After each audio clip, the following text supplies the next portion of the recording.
Welcome to Financial Freedom and Finance channel. Here we upload videos to give you a helping hand in reaching your financial goals. We hope to give you tips for achieving financial freedom using finance one video at a time. If you are new here, do not forget to subscribe to our channel for more videos about financial literacy. The lesson today is to explain a little bit about the disconnection between the federal and the real economy. The decline following the epidemic has changed about your perspective and way of thinking. As a result of the financial crisis, everything got crazy.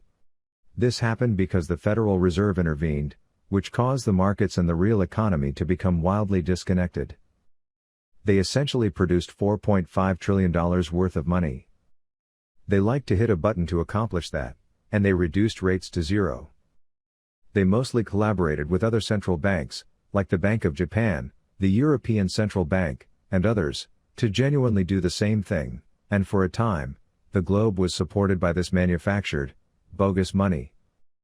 That resulted in a scenario where financial assets increased in value, markets eventually increased, but the actual economy slowed down significantly and had been doing so for years. As a result, in 2019, when we had the most rioting, civic unrest, and overall economic turmoil in 1 year.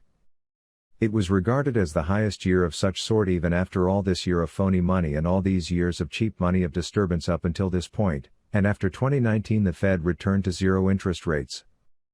They had lifted them somewhat, put them back down, and now we can see them raising once more. Therefore, they do possess the capacity to change rates as they like and to generate money as they choose. When the epidemic struck, the Fed produced an additional $4.5 trillion out of thin air, leaving it with $9 trillion. $1 trillion in free money is given out and floods the markets, creating an increase in financial assets everywhere, but this time it excludes the actual economy, and now we're witnessing the Fed turning around and boosting rates. It still has assets valued at $9 trillion and that money is still in the market, but the economy is already beginning to stagnate.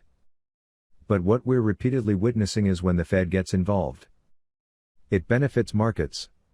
In good times and bad, it benefits market participants while leaving the actual economy in the dust. And that's why you should know about this permanent distortion, because this is where we are regardless of whether rates are adjusted up or down, and is where central banks will be for the remainder of our lives. The thing is that when the markets are performing well because of fake money, that's very different from when they are performing well because businesses are producing goods, wages are keeping up with inflation, consumers are spending money, or any of the other factors that contribute to an economy's long-term stability, such as growth, development, housing infrastructure, and all those other factors. Does it ultimately harm the typical individual and the actual economy?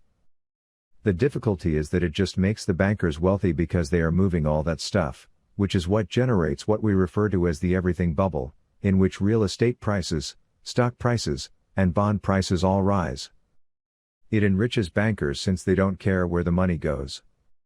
Since it is accessible and affordable, that is where bankers and their buddy investors go. In essence, it's like a hate-seeking rocket. They will go where the money is hot and leverage that money. Whoever is holding a $910 trillion book of assets will be eliminated. Everyone who has the means to do so will push for it, and they want it to earn money rapidly and multiply like a virus. In other words, they want money to be like a virus that is produced quickly and multiplies swiftly.